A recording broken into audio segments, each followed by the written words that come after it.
Señores con todos, muy buenas tardes.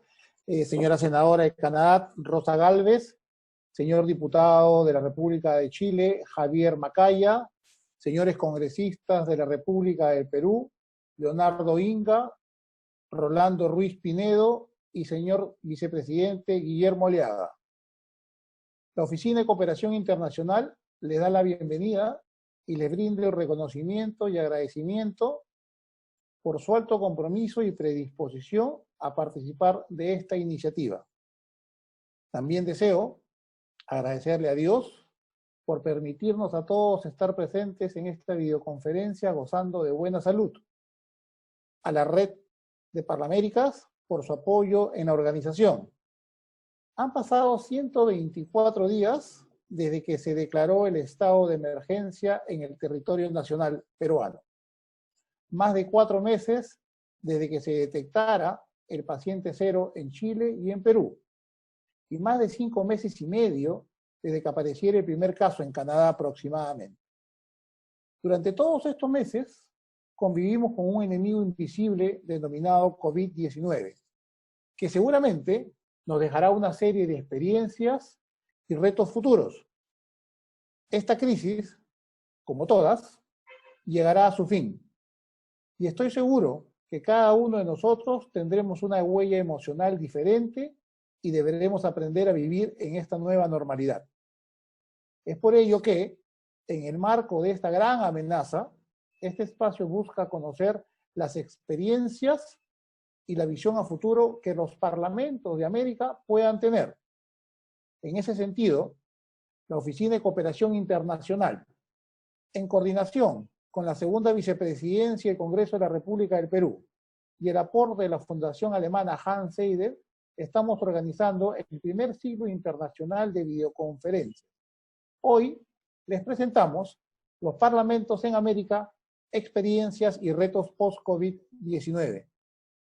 En esta oportunidad nos acompañan grandes ponentes, el diputado Javier Macaya, de la hermana República de Chile, vicepresidente de la Red Parlamento Abierto de Parlaméricas, quien nos acompaña con el tema Procesos de Modernización y de Apertura Legislativa para fortalecer la labor parlamentaria durante la pandemia. La senadora de Canadá, Rosa Gálvez, vicepresidente de la Red Parlamentaria de Cambio Climático de Parlaméricas, y nos presentará el tema la importancia del rol y control político del Parlamento para una recuperación económica sostenible e inclusiva post-COVID-19.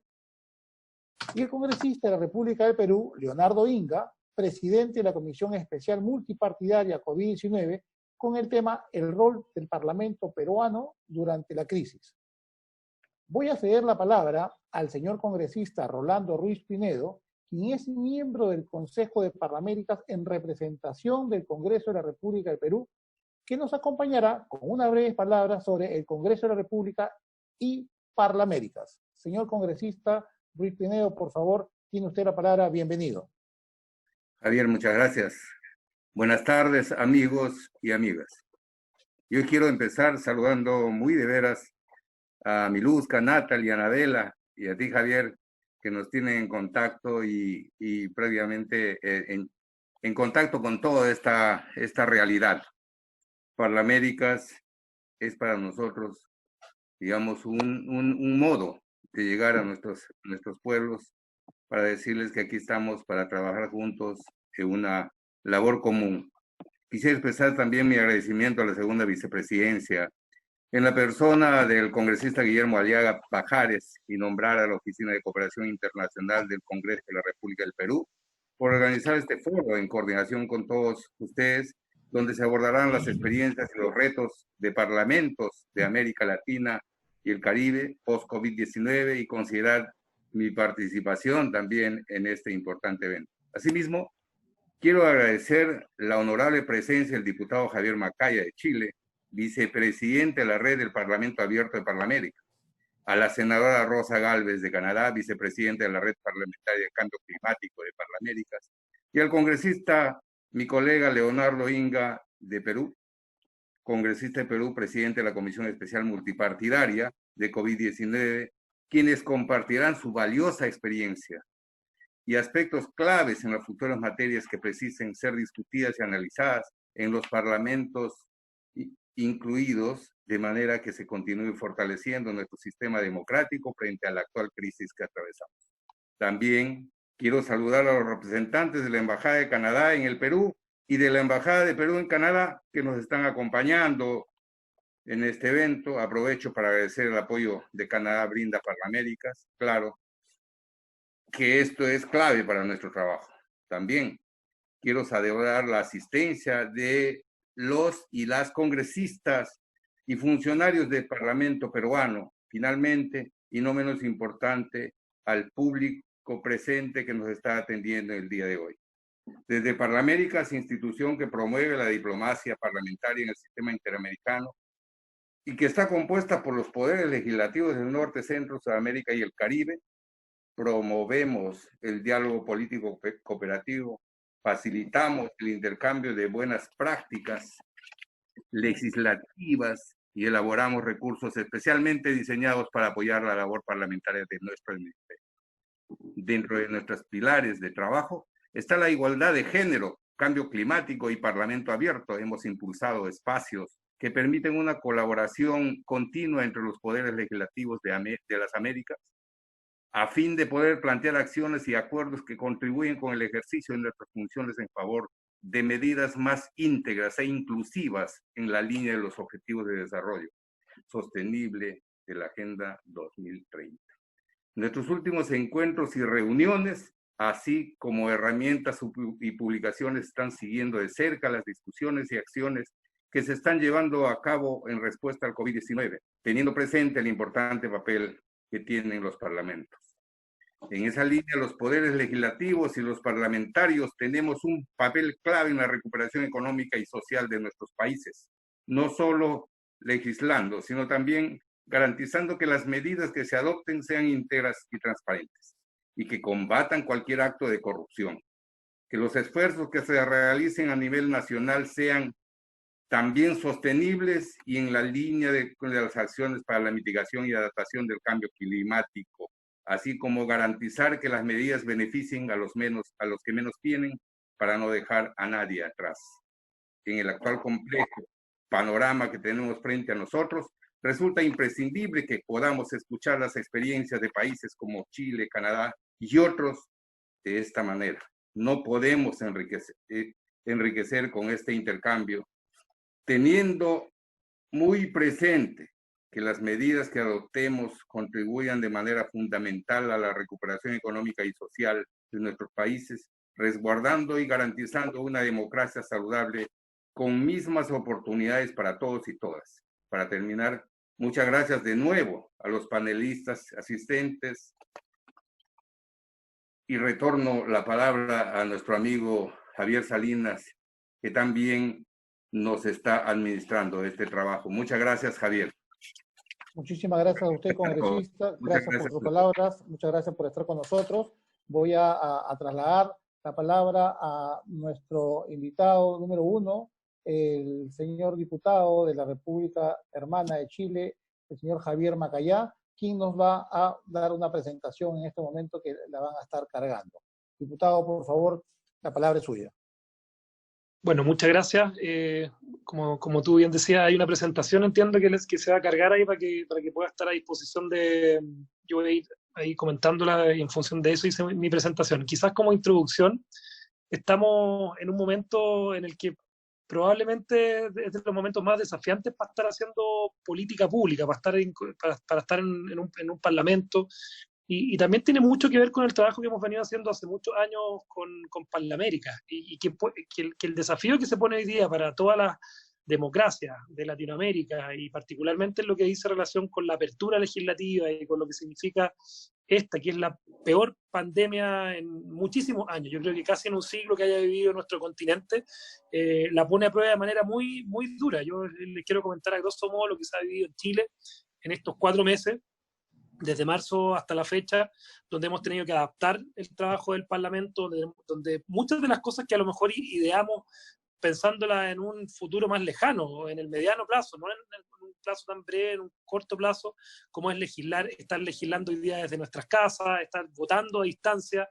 cada diputado, cada senador en sus respectivos territorios, y estar haciéndolo con bastante eficiencia, algo a lo que probablemente si nos hubiesen dicho hace 6, 8 meses atrás, hubiésemos dicho que era ciencia ficción. Y hoy día lo estamos haciendo, se está logrando, y es parte también de los desafíos que tienen que ver con el avance que hemos logrado también en muchas de estas reuniones con Parlamérica. Y por eso, bueno, contar, si pasamos a la siguiente slide, la siguiente lámina, contar que la red de Parlamento Abierto de Parlamérica se ha anticipado de alguna manera todas las cosas que a nosotros nos ha tocado vivir en este tiempo. Y el Congreso de Chile, como yo les decía, ha logrado dar continuidad a su trabajo legislativo a distancia, quizás prescindiendo de un aspecto súper importante de la política, muy relevante, que es el trabajo, el convencimiento personal, la disuasión y la conversación de ideas mirándose a la cara. Obviamente eso se ha perdido y estamos hoy día legislando a distancia, y es parte también de los desafíos que tenemos en los tiempos que corren. Pasemos a la siguiente lámina. Como les decía, el año 2015 nosotros nos incorporamos a Chile, a nuestro país, en la red de Parlamento Abierto, con la colaboración del grupo bicameral que integran senadores y diputados. Nosotros tenemos un sistema bicameral en Chile, diputados y senadores, que participamos en la Comisión de Transparencia y Ética de la Cámara de Diputados. Participamos 6 diputados, 5 senadores. La red realiza distintas actividades como encuentros anuales, visitas de estudio, sesiones de capacitación, y ha sido muy de la mano siempre del trabajo que nos ha facilitado recursos, conversaciones con la gente de Parlamérica. Así que, y en aras de continuar generando sinergia entre los parlamentos que son miembros de Parlamérica a nivel institucional, se estableció también una red de funcionarios, de las funcionarias y funcionarios de Parlamento Abierto, también para que no solamente los parlamentarios tuviéramos la posibilidad de compartir las prácticas en materia legislativa, sino que también fueran los funcionarios, que son muy, muy relevantes en la labor que nosotros realizamos. Pasemos a la siguiente slide. Por eso, si podemos pasar a la siguiente, no sé si alguien la está manejando por ahí. Ahí. Contarles que creamos recursos que entraron a contribuir con la función parlamentaria en función de la apertura de los poderes legislativos. Entre las herramientas que se generaron está la hoja de ruta hacia la apertura legislativa, que fue una iniciativa que se co-creó por parlamentarios y parlamentarias, representantes de la sociedad civil del hemisferio, y publicaciones también sobre el rol de los congresos, de los parlamentos frente al COVID-19. Se realizaron publicaciones con la recolección de buenas prácticas de los distintos poderes legislativos, por ejemplo, la infografía, cómo organizar sesiones parlamentarias virtuales. Ya le voy a hacer un comentario personal sobre cómo creo que han funcionado, porque haciendo un breve resumen, yo creo que nosotros hemos legislado en estos 4 meses más de lo que habíamos legislado en probablemente un par de años. Para que se hagan una idea, la Comisión de Constitución de la Cámara de Diputados funciona normalmente 4 o 5 veces al mes. Ahora está funcionando 4 o 5 veces por semana, porque obviamente los parlamentarios están desarrollando menos actividad territorial, menos actividad distrital por razones de la pandemia, por lo tanto tienen más tiempo para estar conectados a las sesiones. El trabajo se hace desde la casa o desde la oficina, y eso permite que haya muchísimo más agilidad en el trabajo legislativo. Ahora bien, eso no significa, y yo tengo una crítica respecto a eso, que exista toda la reflexión, toda la madurez, toda la necesidad de pausa que muchas veces es necesaria en el trabajo legislativo, porque muchas veces estamos avanzando además con ocasión de las urgencias que nos exige la pandemia, suspensión, por ejemplo, de los cobros de servicios básicos, qué pasa con los créditos, vamos a generar alguna situación para postergar las cuotas de los créditos a las personas. Hay un montón de legislación que hemos ido sacando adelante muy rápidamente, pero en muchos casos nos ha faltado lo que es tan propio de la política, que es mirarse a los ojos y convencer a la otra persona respecto a las posiciones, y tener además el análisis más a piel de lo que significan las consecuencias de lo que uno legisla en tiempos de crisis, cuando esas legislaciones después permanecen en el tiempo post-crisis, post-pandemia. Vamos al siguiente slide.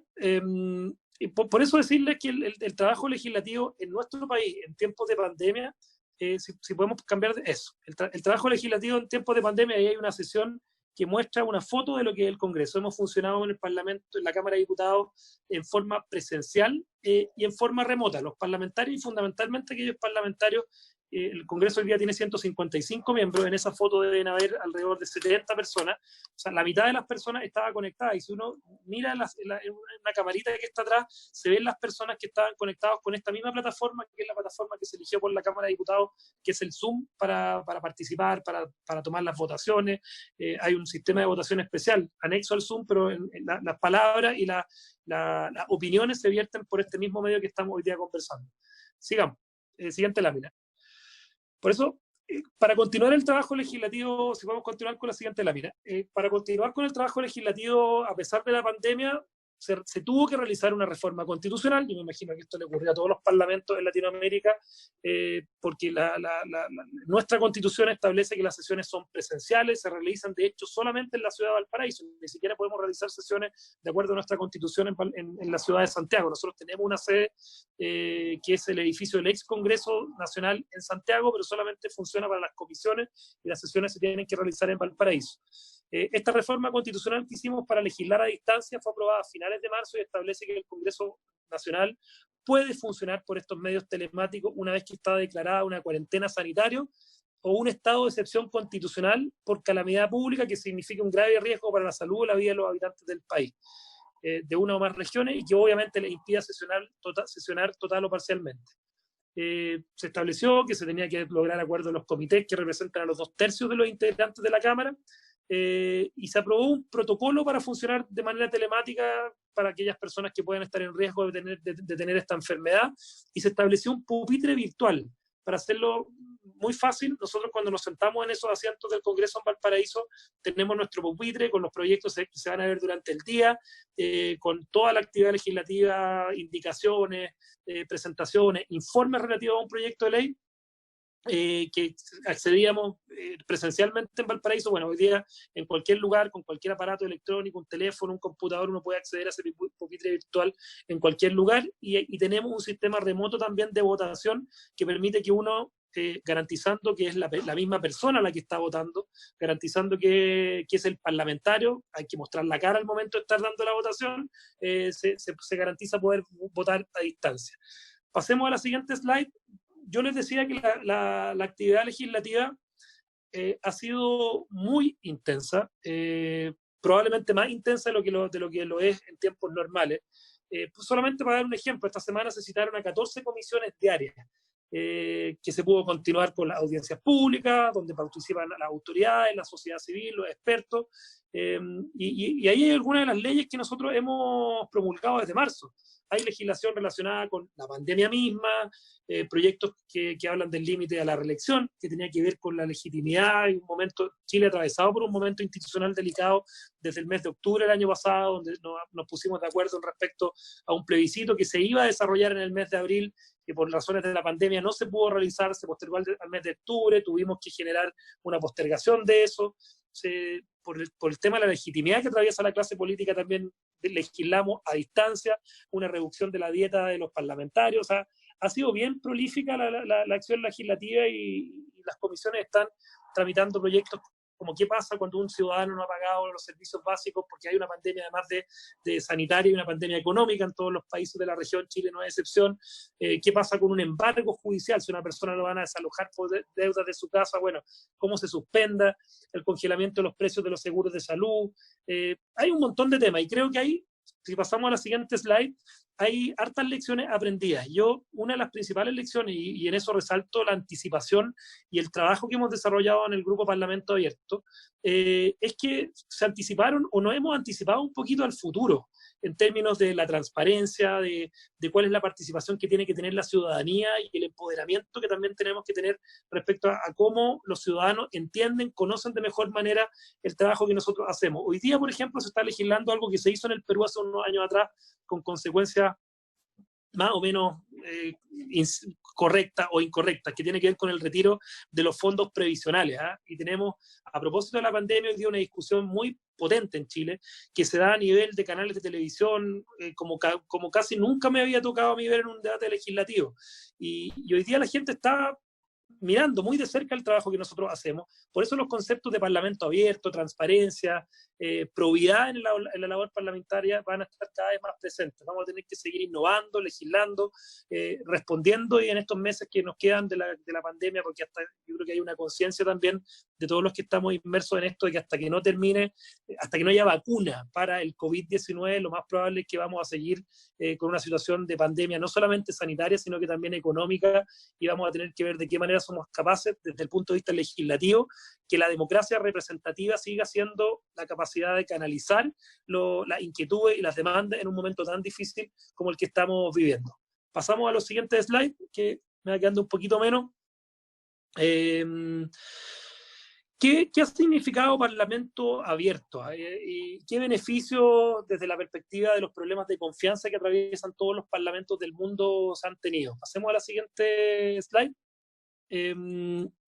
Tuvimos una reunión donde se generó toda la manera de co-crear por parte de la sociedad civil y los propios parlamentarios y personas que trabajan con los parlamentarios guías de acción en esta materia. Según Latinbarómetro, solamente un 20% de los encuestados hoy día expresó que tiene algún nivel de confianza, mucha o algo de confianza en su parlamento, mientras que la confianza en el parlamento en el mundo es superior. Estamos en el 20% en Latinoamérica y en el mundo es de un 37,8%. Y este problema, pensando que la crisis económica en la que estamos, sabemos que el crecimiento económico está correlacionado con la confianza, porque genera que la ciudadanía también sienta una sensación de bienestar, hay más confianza a mejores situaciones económicas, y por lo tanto es bastante probable que estos indicadores no mejoren en el corto plazo, porque la situación económica está muy difícil en Latinoamérica. Y por eso, otro factor relacionado con la falta de confianza es la igualdad. Porque de acuerdo con el estudio de la Fundación Carolina de España, la sociedad donde hay más confianza tiene más igualdad también. Y las clases sociales menos favorecidas no consideran que son tratadas de manera injusta. Hay un montón de indicadores que tienen que ver con el momento actual, que yo creo que responden a los nuevos desafíos y a la nueva forma de hacer política en tiempos de pandemia. Voy a pasar al siguiente slide, que tiene que ver con los planes de... Vamos al siguiente slide. Ahí estamos. Los planes de acción del Parlamento Abierto en Chile, como mencioné anteriormente, en la red de Parlamento Abierto creamos una hoja de ruta de una apertura legislativa, donde hemos definido los principios del Parlamento Abierto y realizamos una guía de co-creación de planes de acción. Y gracias a ese grupo, gracias a ese trabajo, gracias a Parlamérica, al PNUD, al Grupo Bicameral de Transparencia, y entre otras instituciones, y en alianza también con el propio gobierno, que nos ha ayudado en algunas materias, adoptamos una política legislativa invitando a los parlamentos a contribuir al Plan de Acción Nacional de su país de dos maneras. La primera manera es presentando compromisos de apertura legislativa para ser incluidos en el Plan de Acción Nacional de su gobierno. Y la segunda es creando un plan de acción de Parlamento Abierto separado para ser incluido de manera de anexo en el Plan de Acción Nacional del Gobierno. En Chile los tres planes de acción han sido separados. Nos interesa que los planes vayan a ser parte de la Alianza para el Gobierno Abierto por los procesos de co-creación y el seguimiento de las actividades por parte de la Alianza.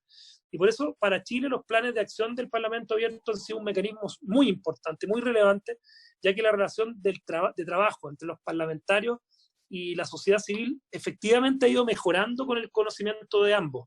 Hay más confianza, hay mayor comunicación e interacción continua. Hoy día la relación es mucho más horizontal de lo que uno suponía hace, no sé, poquitos años atrás respecto a la labor del Parlamento y los ciudadanos. Pero al final del día somos nosotros los que votamos, y es la sociedad civil la que logra tener algún nivel de incidencia en los planes de acción, porque, de nuevo, o sea, tenemos una democracia representativa con todas sus dificultades, no hay democracia directa, a pesar de que hoy día incluso la tecnología así lo permitiría y nosotros creemos que es correcto que así sea, pero por eso es primordial que el trabajo que se haga cuente con un grupo transversal de parlamentarios de todos los colores políticos que puedan promover los proyectos de Parlamento Abierto en los grupos parlamentarios y bancadas, para que se trabajen directamente con la sociedad civil y particularmente también con los funcionarios para implementar las acciones del plan.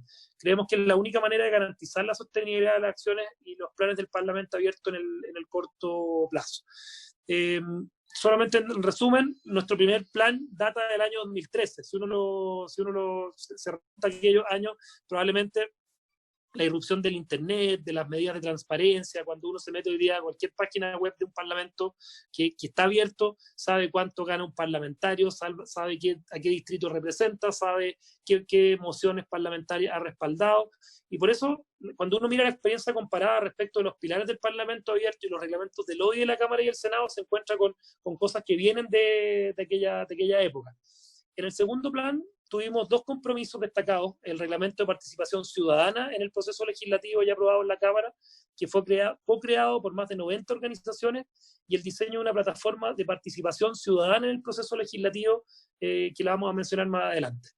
Y por último, en el tercer plan, que fue el primer compromiso que tenía como fin crear la hoja de ruta para implementar la oficina de presupuesto del Congreso con el apoyo del Banco Mundial. Es un plan que ya está terminado. Estamos trabajando en el segundo compromiso, que es la redacción del reglamento de cuentas públicas del Congreso Nacional y una propuesta de cuentas públicas para parlamentarios, que es una idea que de hecho se está convirtiendo en algunas mociones parlamentarias en esto. Como les comenté, voy a pasar a la siguiente slide, que creo que es bien relevante en términos de participación ciudadana.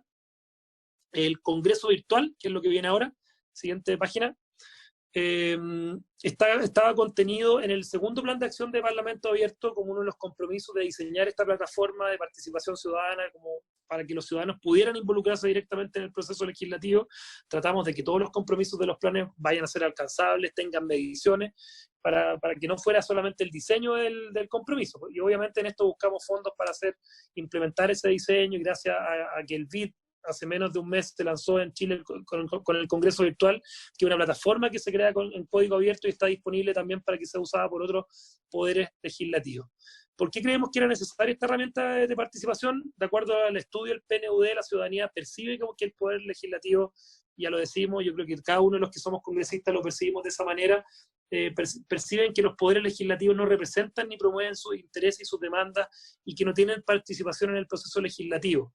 Por eso creo que esto es una herramienta que tiene un objetivo de ampliar la participación ciudadana usando tecnología para acercar el proceso legislativo, y además por medio de la analítica, de la revisión de datos, crear un reporte para las comisiones. Es una plataforma que está hoy día disponible y está basada en algo que se originó, que tenía como nombre original el Senador Virtual, que es una herramienta del Senado de Chile, pero no se contaba con la analítica suficiente para procesar todos los datos y comentarios.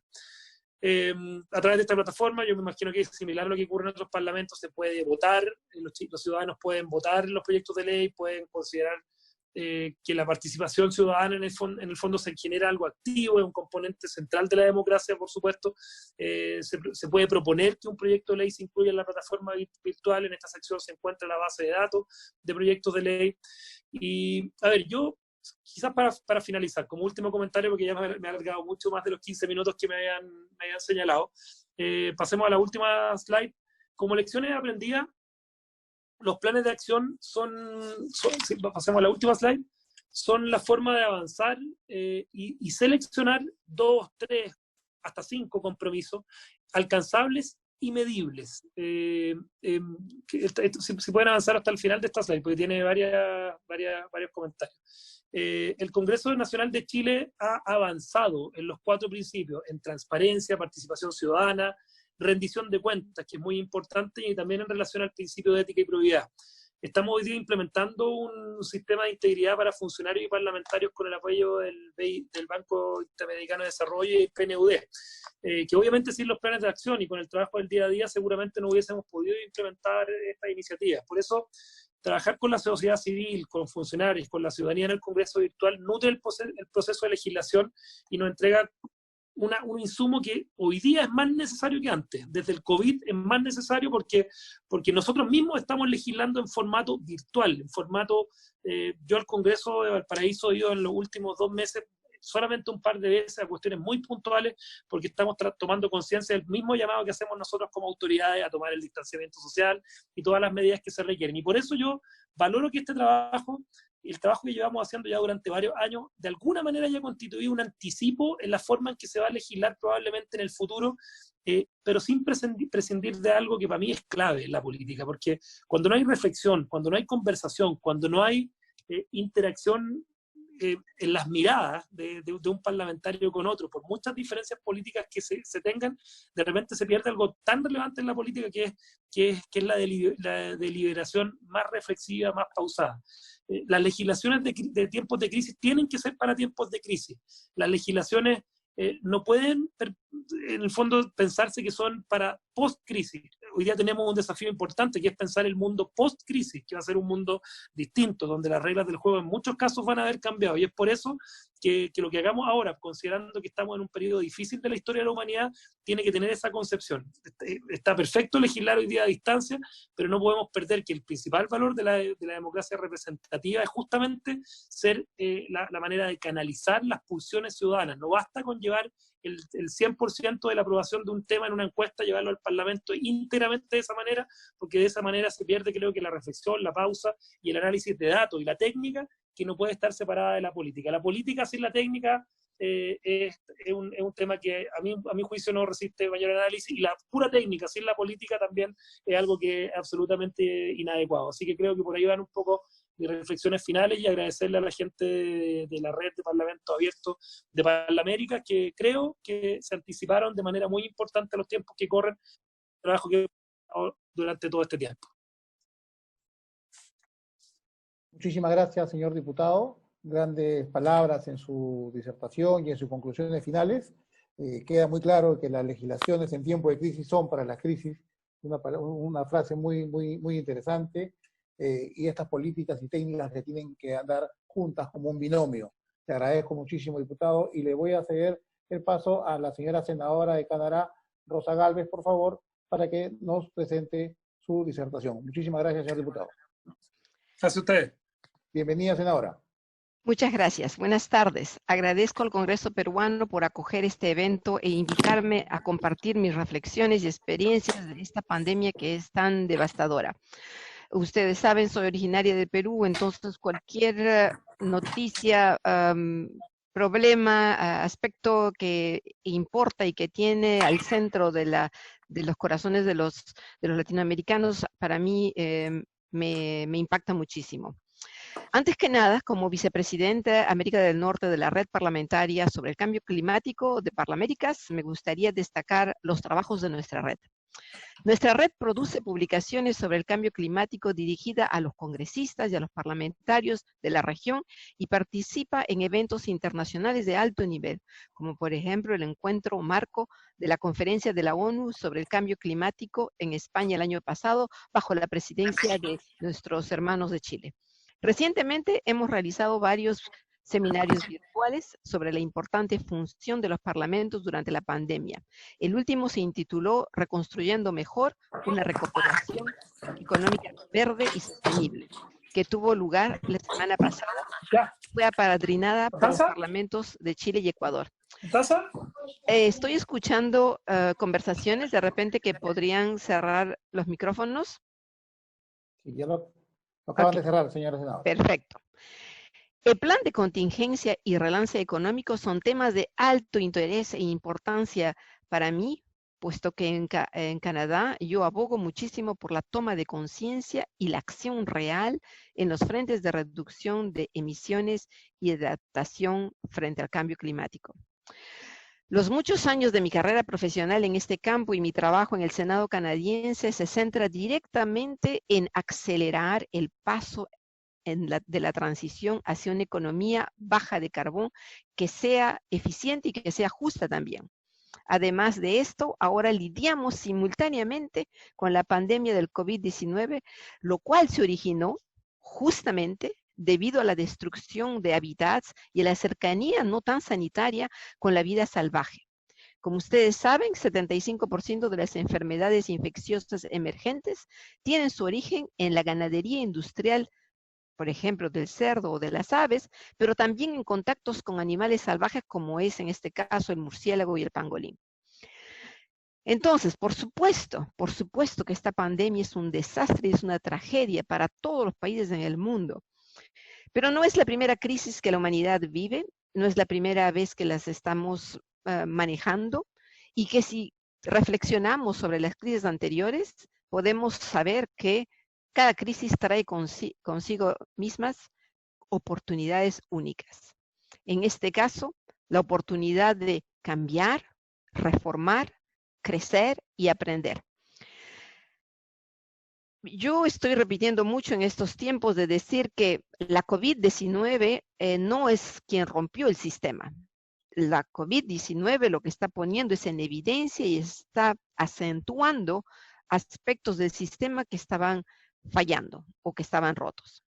Si somos honestos, podemos observar, por ejemplo, 3 hechos. Primero, que esta economía o el modelo económico presente funciona cuando compramos y cuando consumimos mucho más que los servicios de primera necesidad. Segundo, también otro hecho que podemos observar, que cuando la actividad humana disminuye, cambia o se para, pues esta contaminación que vivimos en el aire, de la actividad humana, resultado de la actividad humana, disminuye. Pero también hay otra cosa muy importante, es de que esta pandemia ha puesto muy claro en evidencia de que los trabajos de mayor valor social son los menos remunerados. Entonces, las personas que están trabajando hoy en día en los servicios esenciales y en la producción de los productos esenciales son trabajos que tienen alto valor social, pero que desgraciadamente no están muy bien remunerados. Ahora, individualmente, cada uno de nuestros países, desarrollado o en desarrollo, hemos observado cada uno en nuestras realidades algunos aspectos individuales más importantes, que por ejemplo yo les puedo contar que en Canadá estamos, y estoy seguro que en América Latina también lo vemos, es que por ejemplo la pandemia ha afectado más a las clases necesitadas, a las clases más pobres, ha afectado más a las mujeres que dan el cuidado en las casas. Han afectado las cadenas de abastecimiento de productos de protección médica sanitaria y han demostrado que estas cadenas eran frágiles o ineficientes. También han demostrado que los países no todos tienen planes de urgencia que están bien rodados y que están bien practicados para afrontar pandemias, o que los parlamentos han podido funcionar de manera tradicional y normal, donde todo esto ha puesto en evidencia la pandemia. Entonces, debemos decirnos, ¿no? Si debemos pasar por esta crisis y vivir esta tragedia histórica, pues debemos salir de esta crisis con más conocimientos y mejores herramientas para afrontar la próxima crisis. Porque ya estamos hablando, por ejemplo, en Canadá, de que esta es una primera ola, pero va a haber de repente otra ola o de repente otras olas más pequeñas.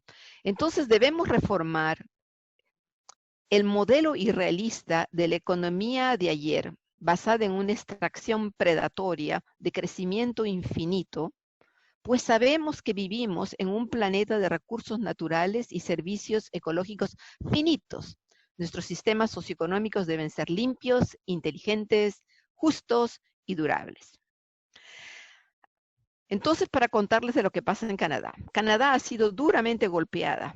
No porque somos un país de G7 o 20, hemos navegado esta ola de manera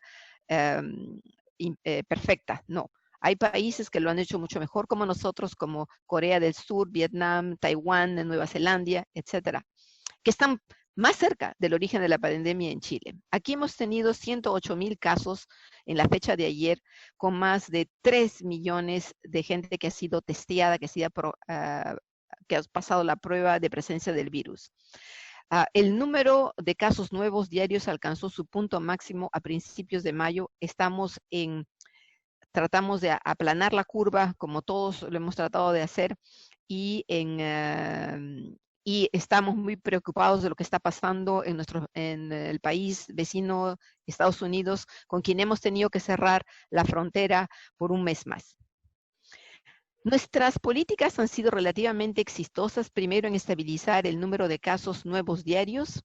Canadá ha tratado de desarrollar su capacidad de hacer pruebas y de producir y distribuir los productos de protección médica necesarios. Las 2 grandes provincias más tocadas de Canadá es el Quebec, donde yo vivo, y el Ontario. más del 80% de los casos confirmados en Canadá vienen de estas dos provincias. Y también tenemos, hay que decirlo, tenemos regiones que no han conocido ni un solo caso de virus y estamos muy contentos de que en las zonas, las regiones del Ártico no haya casos, porque hubiera sido muy, muy difícil de controlar esta enfermedad en estas áreas. También no estamos muy orgullosos de que el 80% de los decesos hayan tenido lugar en casas donde vive la gente mayor o que vive gente que necesita cuidados médicos a largo plazo. Entonces, hemos tenido en total 5.600 decesos y el 80% de ellos son mayores de 70 años. Con respecto al desempleo, ha llegado a un 14% de desempleo, es el punto máximo, que para nosotros es un cambio impresionante, puesto que en enero de este mismo año, esa tasa era solamente del 5%, que era la más baja de la década, desde la década del 70. El Producto Interno Bruto ha caído en más del 11% y el déficit del gobierno se ha disparado de 24.000 millones el año pasado de 4.000 millones el año pasado a 343.000 millones este año. Entonces, claro, el gobierno se está endeudando y este endeudamiento es una suma que tendremos que pagar y para lo cual se van a necesitar ideas y perspectivas creativas y justas de recuperación para que las generaciones futuras no carguen con la deuda resultado de esta pandemia. Como todos los gobiernos, pienso que han tenido la misma perspectiva, el mismo método, se concentra en 3 grandes etapas. Primero, la primera etapa es de mantener la economía a flote. Segundo, de apoyar el empleo de la mayor cantidad posible de trabajadores y de apoyar los sectores de servicio y de producción básicas. Y cuando estamos ya en el final de la ola, pues entonces todos pensamos ahora en inyectar o cómo arrancar, estimular la economía y volverla a relanzarla, ¿verdad? Entonces, por el momento estas medidas en Canadá se han ocupado de la primera y de la segunda, pero todos estamos muy ansiosos de saber cuál va a ser el relance económico que el gobierno nos va a proponer. Entonces, en la primera y en la segunda fase, los gobiernos provinciales, federales y territoriales y municipales del Canadá han implementado, como todos, el confinamiento, el distanciamiento, que han resultado en el cierre de escuelas, de lugares públicos y de negocios que no son esenciales. Esta vez, esta ley, claro, ha mantenido a flote los presupuestos en los hogares y se ha implementado vía una ayuda de $2,000 canadienses al mes para las personas que perdieron sus empleos. Para las personas mayores también ha habido otra ayuda, para los pueblos indígenas también. Y entonces cabe reconocer que la ayuda ha sido implementada con eficacidad, prontitud, y hasta esta altura seguimos con esta economía mínima que está funcionando. Segundo, para alentar a las empresas a retener su fuerza laboral, se han ofrecido subsidios y préstamos a estas industrias y comercios medianos y de pequeños y medianas en talla. Se les ha ofrecido una liquidez hasta de $40,000 canadienses y hasta un 25 que podría ser perdonado si ellos pueden regresar este préstamo antes del finales del 2022. En total, hasta hoy en día, esto llega a $212,000 millones canadienses, que representa el 12% del Producto Interno Bruto. Es un poco menos que algunos países del G7 o del G20, pero consideramos que ha sido eficaz y sabemos que este apoyo va a ser incrementado en los meses que vienen para relanzar la economía. También hemos tenido que, como explicaba antes, aconsejar a los canadienses que eviten todos viajes esenciales fuera del Canadá, la frontera con Estados Unidos está cerrada por un mes más. Algunos viajes interprovinciales han sido prohibidos y reglamentados para reducir la propagación del virus. Durante mi trabajo en el Comité de Finanzas Nacionales, porque soy miembro de esta comisión que ustedes llaman, el gobierno, los parlamentarios han decidido realizar una rendición de cuentas, una vigilancia de este dinero que ha sido inyectado en la sociedad. Y somos dos comités, el Comité de Asuntos Sociales y el Comité de Finanzas Nacionales, que estamos haciendo esta rendición de cuentas. Entonces, bueno, acabamos de sacar un reporte que dice que hay algunos tipos de clases que están todavía sufriendo porque no han sido integradas en alguno de los programas que el gobierno ha puesto. Pensemos, por ejemplo, los trabajadores que son de estación solamente, que trabajan algunos meses. Pensemos en los estudiantes, pensemos en los trabajadores independientes, pensemos en los estudiantes extranjeros. Entonces, pensemos de nuevo en las personas que trabajan en la casa o que son pequeñas industrias. Entonces, este reporte inicial, el reporte inicial de la Comisión de Finanzas Nacionales da una lista de qué es lo que a quién debemos pensar, porque estas personas no han sido incluidas. Otro punto muy importante de este reporte de nuestro comité es de que parece ser que los canadienses estamos listos o maduros para discutir sobre un salario de base único y universal. Entonces, una de las recomendaciones, estamos preveyendo de la posibilidad de, como decía al principio, que haya otras olas y entonces de repente que ayuda de salario mínimo de base podría ser una solución. Otra de las recomendaciones muy importantes es de que, a pesar de que Canadá es bastante transparente y que tenemos nuestro programa y directiva de parlamentos de gobiernos abiertos, consideramos que podría haber mucha más transparencia, que los datos pueden ser mostrados en una manera más amigable y pueden ser utilizados de una manera más abierta y más horizontal por toda la población, a manera de aumentar la confianza que tenemos en el gobierno.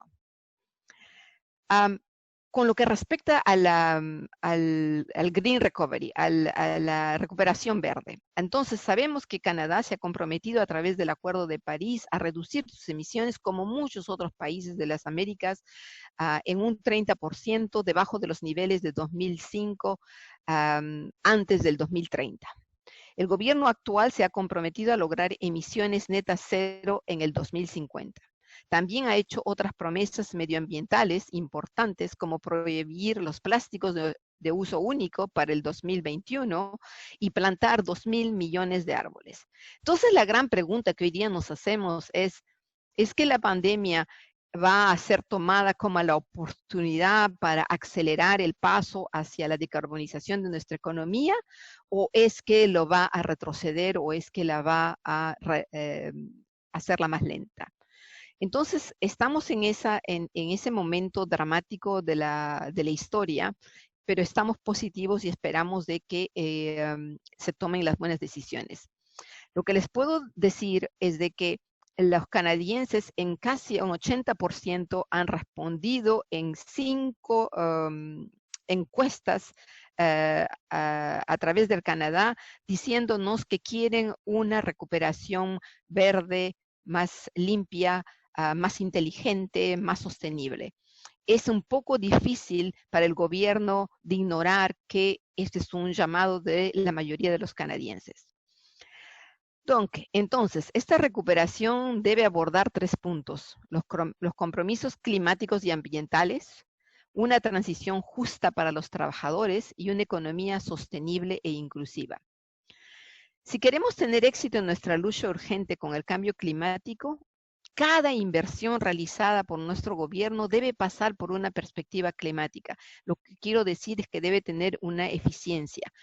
Y hasta ahora ha habido transparencia y ha habido rendición de cuentas con respecto a qué es lo que el gobierno hace, pero lo que queremos ahora más es de ponernos objetivos y en medir la eficiencia de nuestros programas frente a los objetivos que nos hemos trazado. En ese caso, por ejemplo, en Canadá, la industria petrolera está sufriendo, dado a la caída dramática del precio del petróleo por razones geopolíticas y que está amplificada por la caída de la demanda debido al COVID-19. Los expertos prevén que seguirá siendo parte del mix energético, ¿no? Porque ahorita tenemos otros tipos de energía, hidráulica, hídrica, eólica, solar, y que la necesidad del petróleo por la energía deberá ir reduciéndose poco a poco. También sabemos que entonces la industria no podrá proporcionar el número de empleos a largo plazo que los canadienses necesitan en raíz de la crisis. Y de otro lado, también sabemos con esta situación geopolítica de que más y más estas industrias están consideradas como teniendo riesgo a mediano y alto riesgo debido a los activos varados y debido a los pasivos ambientales. Y entonces esto nos hace concluir que sería un uso ineficiente de los fondos públicos y que nos alejaría aún más de los objetivos climáticos. En mayo hay un think tank, un instituto de reflexión en UK, en el Reino Unido, dirigida por el profesor Cameron Hepburn de la Universidad de Oxford, que ha publicado un informe extraordinario que yo les invito, y si me contactan yo se los puedo enviar, sobre los programas de recuperación fiscal y su impacto en el cambio climático. Los autores proporcionan una clasificación de los todos tipos de programas que pueden haber y cuáles tienen el potencial de ser más efectivas con respecto a las cuestiones ambientales. Por ejemplo, algunas políticas con el mayor impacto climático positivo son las inversiones en infraestructura de energía limpia, los espacios verdes y las inversiones en infraestructura natural, así como, por ejemplo, también inversiones en el área de investigación y desarrollo. Por otro lado, en el lado opuesto, políticas que tienen un impacto negativo podría ser, por ejemplo, el rescate económico de compañías que son contaminantes o de compañías que tienen liquidez en países, en paraísos fiscales, etc.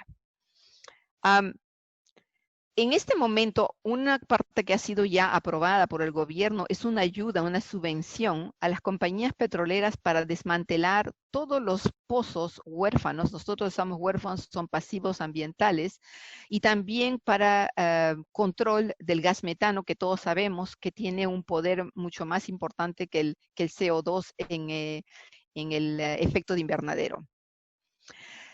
La transición tiene que ser justa para los trabajadores. Los gobiernos deben priorizar el soporte hacia ellos y menos a las corporaciones, o al menos aplicar ciertos criterios y poner ciertas condiciones.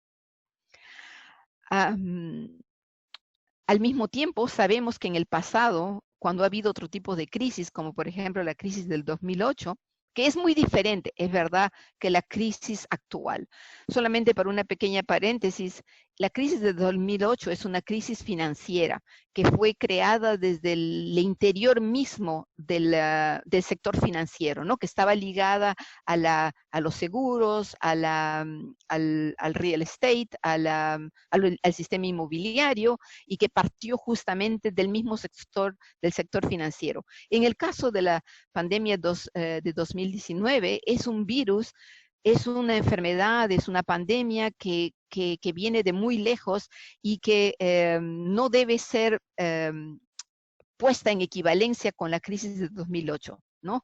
Yo pienso que para ahora debe estar claro que el COVID-19 es simplemente una extensión de la problemática del cambio climático, que eso es otro síntoma más de la crisis climática.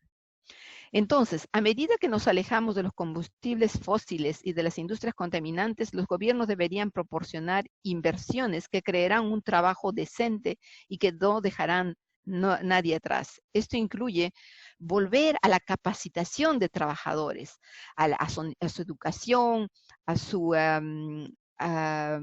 entrenamiento en otro tipo de industrias.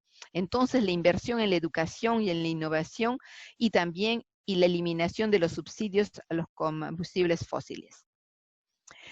En Canadá, entre 2010 y 2017, el número de empleos en el sector de la energía limpia ha aumentado casi de un 60%. Ha estado mucho más rápido que el promedio en otro tipo de industrias. También, la inversión en las industrias limpias ha aumentado en un 70%. Entonces, lo que está indicándonos es de que esta industria limpia y de energía renovable tiene muchas chances de aumentar y de acelerar el proceso de transición. Pero necesita una ayuda del gobierno. Finalmente, la recuperación debe ser sostenible e inclusiva. Las poblaciones y comunidades vulnerables, les hemos hablado de los pueblos indígenas, hemos hablado de las minoridades que son racializadas, que han sido más las clases más vulnerables, clases pobres, que han sido más afectadas por la pandemia. Entonces tenemos que incluir estos factores cuando ofrecemos la ayuda a los grupos de mayores riesgos que incluyen la edad, la discapacidad, el género, el nivel económico, el estado migratorio y la raza. Además, el gobierno canadiense está utilizando ya una lente de género en sus políticas a través de su análisis basado en el género GBA+, que propone que toda política debe ser mirada, evaluada bajo esta perspectiva y que debe considerarse, como dije, los aspectos de género como el de raza, origen étnico, religión, discapacidad mental o física. En conclusión, nos estamos enfrentando a grandes decisiones en los próximos meses y como parlamentarios tenemos el poder y la responsabilidad de guiar a nuestros gobiernos hacia una recuperación económica que sea más limpia, que sea más justa, que sea sostenible y que beneficie a toda la población. En mi capacidad, en mi formación como científica, investigadora y ahora como senadora, yo veo mi papel no solo como alguien que debe informar y crear conciencia sobre este tema, pero sino también que debo hacer presión directamente a nuestros gobiernos para que vean las interconexiones y las cadenas de causa y efecto con el objetivo de basar las políticas en ciencia, en evidencia y acelerar el ritmo hacia sistemas socioeconómicos más sostenibles.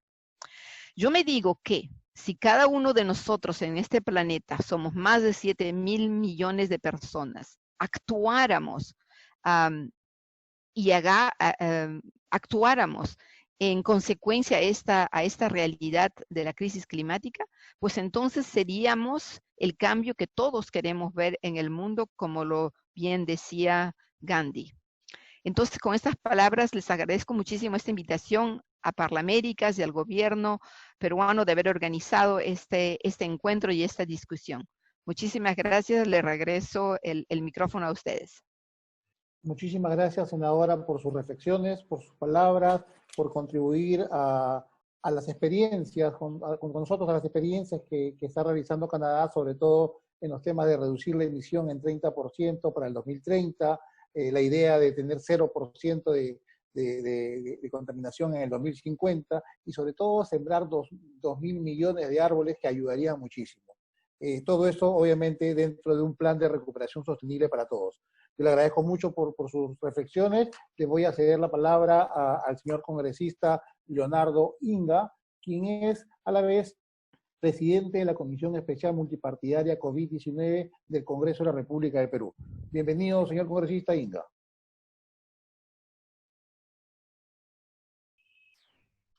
Sí.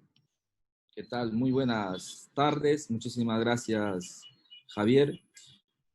Saludar en principio al colega Javier y Rosa que me antecedieron en sus exposiciones. De igual forma, saludar a cada uno de los participantes. Quiero también agradecer de manera muy especial a la segunda vicepresidencia y a la Oficina de Cooperación Internacional del Congreso de la República del Perú por permitirme dar a conocer algunos alcances de cómo el Poder Legislativo venimos trabajando en beneficio de nuestro país ante esta difícil situación que venimos atravesando por la crisis del COVID-19. Durante años, los sectores de educación y salud han sido los menos atendidos en nuestro país por diferentes gobiernos y ha sido esta pandemia quien ha desnudado las falencias y precariedades de nuestro sistema de salud pública, encontrándonos totalmente desprotegidos sin las armas suficientes para luchar contra esta enfermedad. En educación, por ejemplo, en el país en este año se ha destinado solo el 3.8% del PBI. En caso del sector salud, la Organización Mundial de la Salud recomienda un mínimo de gasto público en salud del 6% del PBI. Sin embargo, en nuestro país solo se invierte el 2.2%. Muy detrás de países vecinos como Argentina, que está en el 6.61%, Chile el 5.4%, Colombia 5.37%, Bolivia 4.42% y Ecuador 4.38%. Ante esta difícil situación que nos aqueja, el Poder Ejecutivo ha realizado una serie de acciones para frenar el avance y paliar la crisis que nos ha atacado, que comenzó a originarse producto de la pandemia.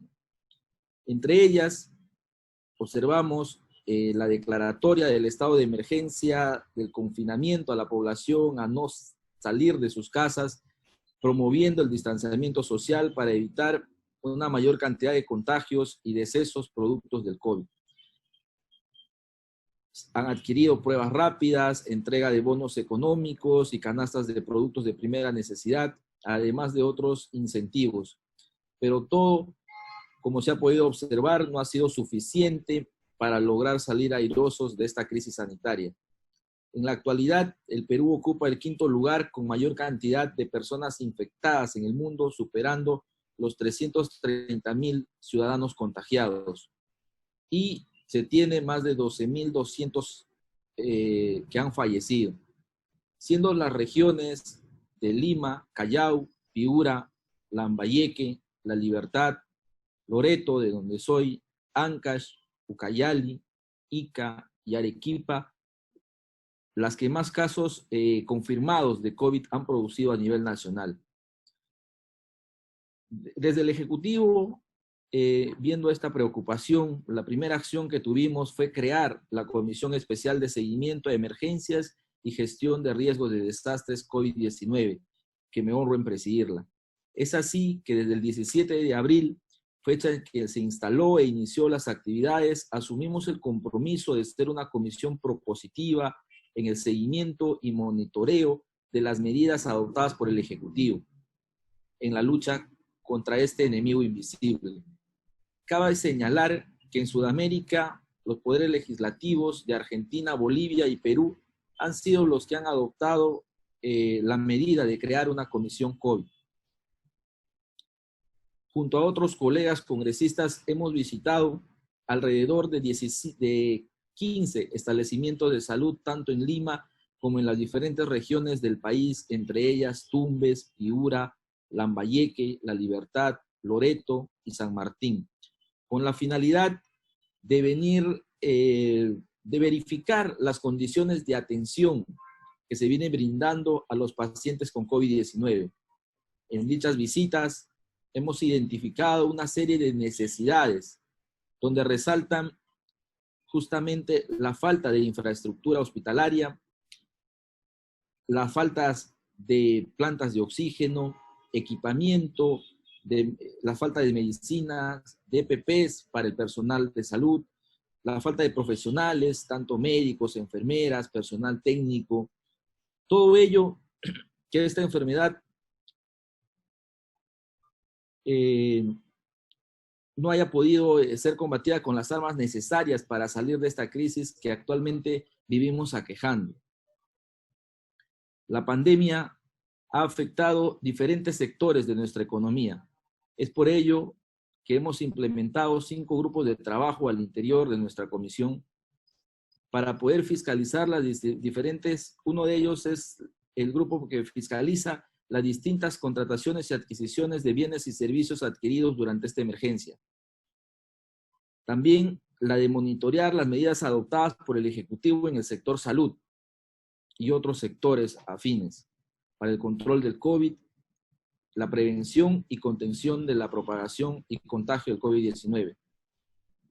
Otros temas de importancia que venimos abarcando es la referencia a la reactivación económica y las relaciones exteriores y fronteras, así como temas de inclusión social, población vulnerables y educación. Otra importante medida adoptada fue la instalación de una mesa técnica entre el Ministerio de Salud, el MINSA, y nuestra comisión, con el fin de articular esfuerzos y lograr un trabajo conjunto para poder, entre el Ejecutivo y el Legislativo, tener un marco de acción donde que venimos adoptando medidas de control, de contención y la prevención para el COVID, priorizando la atención de las necesidades detectadas en cada una de las regiones. El elemento base para el tratamiento de los pacientes que presentan complicaciones respiratorias con el COVID-19 es el oxígeno medicinal, siendo este uno de los grandes problemas que se ha suscitado a nivel nacional.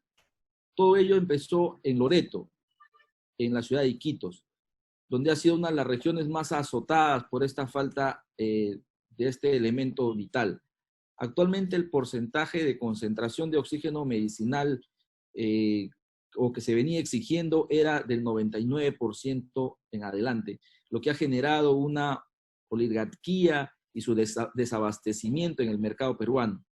En este sentido, hemos visto la necesidad de presentar diferentes proyectos de ley donde que se autorice el uso del oxígeno medicinal a partir del 93% de concentración de manera permanente y no solo para esta emergencia, como la que hoy vivimos. Sustentándonos en el estudio realizado por la Organización Mundial de la Salud y la Organización Panamericana de la Salud. En esas mismas líneas hemos propuesto declarar de interés nacional y necesidad pública la instalación de plantas de oxígeno medicinal en los establecimientos de salud de segundo y tercer nivel de atención. Es importante resaltar que el Pleno del Congreso aprobó la autógrafa de ley que declara en emergencia el Sistema Nacional de Salud y propone su reforma, donde se resalta otorgar las facultades al MINSA para ejercer la rectoría en el cumplimiento de la política de salud nacional, tal como le indica en el numeral 4.7 del artículo 4 de la autógrafa en mención, que tiene como objeto mejorar las estrategias de lucha contra el COVID para esta emergencia. Ello permitirá que durante el estado de excepción producto de la pandemia, el MINSA asuma la condición de administradoras de las diferentes direcciones regionales de salud y las gerencias regionales de salud, así como de las sanidades de las Fuerzas Armadas y Policiales, respecto al cumplimiento de la política de salud. Además de ello, y siendo conocedores de las precariedades de nuestro sistema de salud, en dicha autógrafa aprobamos declarar de interés nacional y necesidad pública el incremento del presupuesto del sector salud de manera progresiva hasta llegar al 8% del PBI en un periodo de 3 años, con la finalidad de revertir la aguda crisis que atraviesan los diferentes establecimientos y redes prestacionales de salud a nivel nacional en las diferentes regiones al interior de nuestro país. Como Congreso, no podemos estar ajeno a esta crisis económica producida por la pandemia del COVID-19. Es por ello que luego de un profundo análisis y extenso debate, promulgamos la ley que permite justamente el retiro extraordinario facultativo del 25% del total de fondos acumulados de los aportantes al sistema privado de pensiones, a fin de aliviar la economía familiar y dinamizar la economía nacional, para contrarrestar los efectos económicos negativos justamente generados por el estado de emergencia nacional a consecuencia del coronavirus. De hecho, las cifras anunciadas recientemente por el Instituto Nacional de Estadística no son muy alentadoras, ya que en el mes de abril el Producto Bruto Interno del país cayó en un 40.49%, siendo el peor registro mensual histórico de nuestro país, y justamente todo ello debido a la cuarentena nacional que vivimos.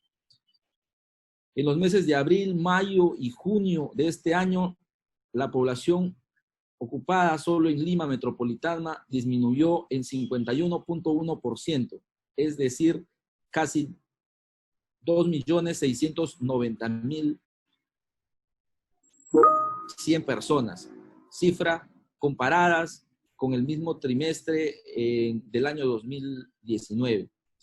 Realmente ha sido un golpe duro esta pandemia para la economía peruana. Desde el legislativo, venimos trabajando en cumplimiento de nuestras funciones de legislar, fiscalizar y representar a quienes confiaron en nosotros. En este sentido, continuaremos vigilando las acciones que se vienen ejecutando durante la actual crisis sanitaria y seguiremos legislando en beneficio de esta población tan afectada por la pandemia mundial. Por ello, justo en el tema del oxígeno, el Congreso de la República, en la Comisión de Salud y Población, hace una hora acaba de aprobar justamente el dictamen referente al oxígeno que puede facilitar o mejorar el desabastecimiento que viven los establecimientos de salud en nuestro país. Y venimos siempre sumándonos en este esfuerzo desde el Congreso de la República en la lucha contra el COVID. Quiero terminar esta exposición recordando la frase del doctor en economía de la Universidad de Harvard, donde que nos decía de que no hay manera que haya una economía sana si no se tiene una buena salud. Y hacia ello debemos avanzar en realidad. Asimismo, saludo el compromiso, trabajo y entrega de todo el personal de salud de mi país y de todos los países a nivel mundial, en realidad, por este gran sacrificio. Ese sacrificio realizado en los diferentes centros hospitalarios, establecimientos de salud, por los médicos, las enfermeras, el personal técnico, los diferentes profesionales ligados a las carreras de salud, al personal administrativo también que ha estado allí presente en esta lucha y sigue presente en esta lucha contra el COVID, quienes vienen luchando y combatiendo día a día en esa primera línea de batalla que ha tenido duras bajas a nivel en nuestro país y a nivel mundial, enfrentar a este terrible mal del coronavirus. Pero somos convencidos de que en realidad, sumando esfuerzos y juntos, podemos salir adelante. Muchas gracias, Javier. Señor congresista Leonardo, muchísimas gracias por su participación. Resaltar algunos aspectos importantísimos que usted ha mencionado de las actividades que ha hecho el Congreso de la República del Perú, habiendo encontrado pues un 3.8% del PBI en educación, que obviamente se ha incrementado, el 2.2% de salud del presupuesto que se encuentra, y las propuestas de mejora que se ha logrado en la gestión que se viene realizando, de llevar ese presupuesto a un 8% en los próximos 3 años, ¿no? Mejorando las estrategias de la lucha contra el COVID, repotenciando el MINSA para que pueda el MINSA administrar todos los centros de salud, no solamente lo que les corresponde, sino también lo de las Fuerzas Armadas, y sobre todo el tema del oxígeno, que tan necesario se ha hecho esa norma que amplía pues el uso de oxígeno medicinal desde el 93%, uniendo y usando como referencia el informe de la OMS y la OEPS. Muchísimas gracias, señor congresista. Yo voy a darle la palabra al señor congresista vicepresidente de la República, Guillermo Aliaga, que tiene unas palabras para todos nosotros.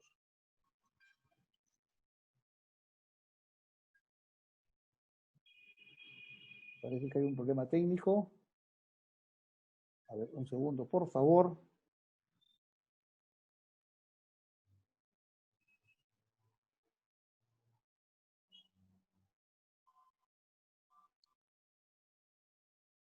Estamos resolviendo un pequeño problema, pero ya lo tenemos aquí al señor congresista, segundo vicepresidente del Congreso de la República, que tiene también unas palabras.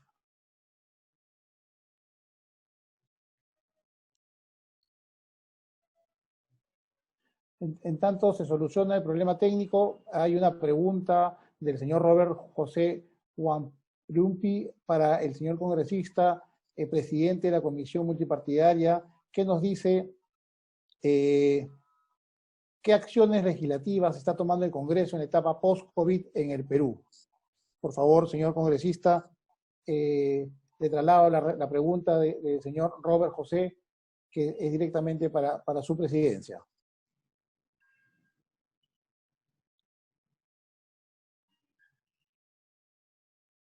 Sí, agradecerte, Javier. Bueno, efectivamente, uno de los temas fundamentales que tenemos que solucionar como país es el tema de la salud. En ello, desde el Congreso de la República hay un compromiso de realizar la reforma integral de nuestro sistema de salud. Creo que va a ser la mayor contribución que va a tener nuestro país de este Congreso, que se tiene que agilizar justamente ello. Esta pandemia ha demostrado que nuestro sistema de salud, tal cual se encuentra hoy en día, no puede reaccionar ante una emergencia como la que hemos vivido. Se necesita tener un ente rector único a nivel nacional, se necesita tener la red nacional de laboratorios para poder justamente realizar un diagnóstico oportuno y para poder enfrentar cualquier enfermedad, no solo el tema del COVID, sino otras enfermedades también. Hemos visto que los laboratorios no tenemos una red nacional operativa, debemos de trabajar en ello. De igual forma, se tiene que tener los establecimientos de salud de nivel 2 y 3, que son los de mediana y alta complejidad, deben trabajar de forma integrada mediante una red para justamente recuperar la capacidad de respuesta, porque lo que falta al interior de nuestro país son especialistas y somos, para ser realistas, pues la concentración de especialistas en salud se encuentran en la capital y ello ha sido también una limitante en tener una respuesta, por ejemplo, de intensivistas al interior del país, no lo hemos tenido. Entonces debemos de contribuir en ello para tener una respuesta oportuna y rápida de forma integral como Estado. Eso lo tenemos que hacer, la mejor forma es reformando nuestro sistema de salud y en ello vamos encaminados. Hay una comisión que se debe formar para realizar esta reforma y también ir haciendo los ajustes necesarios, también en la lucha contra el cáncer, que en el tema de salud también ha sido, por el tema del COVID, muy golpeada en nuestro país y debemos de trabajar en ello, que estamos haciendo los mayores de los esfuerzos, ¿no? Muchísimas gracias, señor congresista. Traslado también una pregunta para la señora senadora de Canadá. Nos pregunta un asistente, ¿qué lecciones podemos aprender del Parlamento canadiense en su lucha contra el COVID-19 que le puedan ser útil al Perú, señora senadora?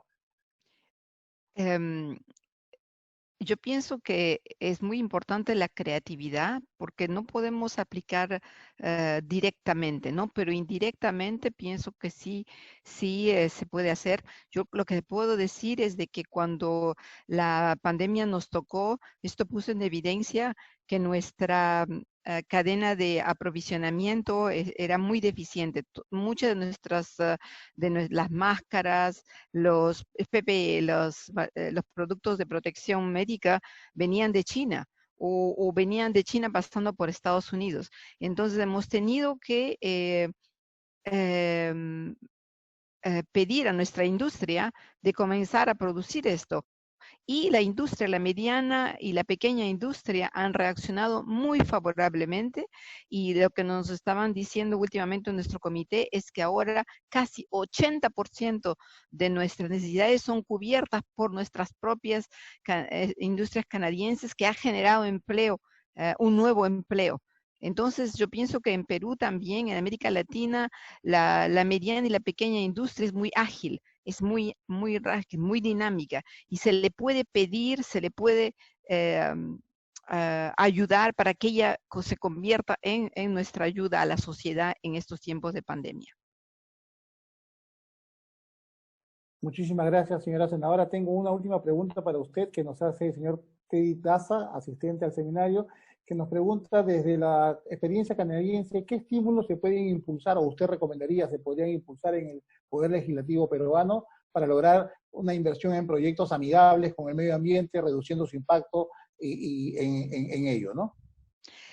Entonces, lo que yo quería resaltar es la cuestión de la eficiencia, porque justamente cuando tenemos menos recursos debemos ser más eficientes, porque tenemos pocos recursos, entonces estos recursos deben alcanzar los objetivos que nos trazamos. Entonces, en el caso de la América Latina es de generar más empleos, ¿no? Generar más empleos.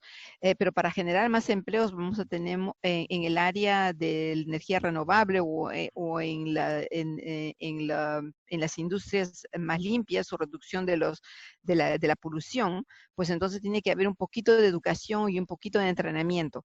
Pero esa inversión en ese entrenamiento, en esa educación, debe pagarnos, debe regresarnos, porque el impacto positivo de ir hacia una economía baja en carbono, más sostenible, más inteligente, pues eso nos baja los costos a nivel de la limpieza, de la polución, del tratamiento de agua, de desagüe, de recojo de basura, de salud. Entonces, cuando uno hace el análisis, debe hacer el análisis global, no solamente el análisis de, ok, es un número de empleos, y eso es lo único que importa, ¿no? Lo que importa es globalmente cuál es el impacto positivo de lo que estamos realizando. Y hay muchas ideas, ¿no? Hay muchas ideas. La cuestión del reciclado, de la reutilización, de crear el tratamiento basado en la naturaleza, plantar árboles, no es una cosa, pero también puede ser poner más verde en las ciudades, que son muy densas en América Latina. Buscar el funcionamiento diferente de la ciudad. Por ejemplo, ¿no? Lo que esta pandemia nos está demostrando es de que no podemos estar todos aglomerados en un solo sitio, y generalmente los centros de las ciudades eran puntos de aglomeración, eran puntos donde la gente se reúne en cantidad, en masa. Entonces ahora tenemos que hacer más distribuir a esa gente para que haya el posible distanciamiento social. Entonces, por ejemplo, en Montreal han cerrado muchas avenidas al tráfico, así, punto. Algo que hace muchísimos años los ciudadanos de Montreal estaban pidiendo y exigiendo que se transformen calles en peatonales, que haya más calles peatonales, pero nunca se hizo. Sin embargo, esta emergencia ha hecho que eso se haga en un mes, ¿no? Que se decida. Entonces tiene que aplicar a la realidad de cada uno de nosotros. Muchísimas gracias, señora senadora. Voy a ceder el paso al señor segundo vicepresidente del Congreso de la República del Perú, el señor Guillermo Aliaga, quien tiene unas palabras para todos nosotros. Señor Guillermo Aliaga, bienvenido, por favor. Muchas gracias, Javier. Y antes de empezar, quisiera agradecerle personalmente desde el despacho de la segunda vicepresidencia a los congresistas Rolando Ruiz, al diputado Javier Macaya, a la senadora Rosa Gálvez y también al congresista Inga, quienes nos han podido aportar el día de hoy, no solo con sus ideas de carácter académico, con sus posturas de carácter doctrinario, sino con aquellas ideas que dan fuerza a la democracia, las ideas propias de partidos que justamente buscan el mejorar en el día a día. En este webinar lo que hemos podido apreciar son aquellas experiencias y aquellos retos que se tienen en los distintos parlamentos, en los distintos congresos, en una situación que ya es bien sabida por todos, que es el COVID-19. He tenido la suerte de haber acompañado al congresista Inga como presidente de la Comisión Especial de Seguimiento y Gestión de Desastres, que también es denominada coloquialmente como la Comisión COVID-19, en más de un viaje a través de nuestro territorio. Y ciertamente los retos que se imponen hoy en día son pero muy grandes. La situación con la cual América Latina recibe este virus es una situación en la cual nadie se encontraba preparado. Tal vez algunos países europeos tuvieron la suerte de poder haber tenido algún tipo de protocolo que los pudo haber apoyado. Y muchas veces en Latinoamérica, antes de tener políticas de carácter preventivo, hemos tenido políticas de carácter reactivo, es decir, reaccionamos ante una situación. El Congreso peruano no ha sido ajeno a esta situación puntual. Y como se explicó en un anterior webinar, hemos tenido que lidiar con poder ponernos a la vanguardia de lo que es instrumentos tecnológicos, como muy bien hoy en día, mi estimado Javier Salinas, usted viene haciendo a través de la Oficina de Cooperación Internacional, promoviendo estos webinars. Yo aplaudo y agradezco siempre al Congreso chileno, que desde un primer momento tuvo una predisposición para poder ilustrarnos de los mecanismos con los cuales ellos han tomado en consideración las sesiones de carácter virtual para sus congresos. Esos lazos de hermandad son bien recibidos por parte de este Congreso peruano y han sido oportunamente agradecidos por el propio presidente del Congreso de la República de Perú. Se tiene una perspectiva amplia de todo lo que se tiene aún pendiente por hacer en esta lucha contra el COVID-19. Desde el punto de vista social, desde el punto de vista económico, desde el punto de vista de salud y desde el punto de vista ambiental. Se ha podido apreciar que no todo ha sido desgracia, puesto que lo primero que ha resaltado ha sido la solidaridad de los pueblos hermanos, que más allá de un límite o frontera que los separe, han tendido nuevamente sus brazos para poder apoyarse mutuamente. Agradecemos también la participación del gobierno de Canadá, que en más de una ocasión ha podido apoyar a sus hermanos sudamericanos. Su presencia el día de hoy en este webinar enaltece el mismo. A los congresistas peruanos como Rolando Ruiz y Leonardo Inga, nuestro agradecimiento por mantenerse firmes en la primera lucha conjuntamente con nuestras enfermeras, nuestros médicos, nuestras obstetras, nuestros policías y nuestros bomberos, porque este Congreso viene trabajando para poder apoyar a su población, no solamente legislando, sino también fiscalizando. A ellos, nuestro agradecimiento. Solamente cabe, para poder levantar la sesión, una frase que se me ha sido repetida en distintas ocasiones cuando hemos tenido la oportunidad de ir a visitar los respiradores mecánicos desarrollados en el Perú bajo mano e industria peruana, denominados SAMAI, que significa respira.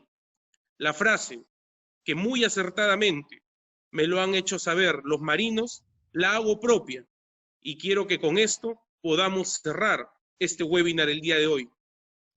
En este buque nadie se rinde, señores. Muchas gracias por todo vuestro trabajo.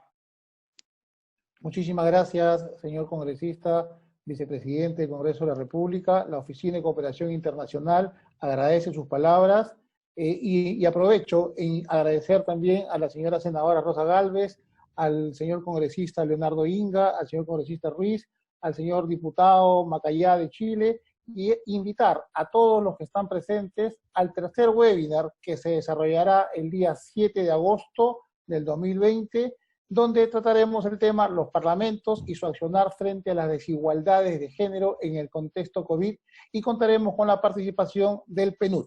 Muchísimas gracias a todos, señores. Muy buenas tardes y Dios los bendiga a todos.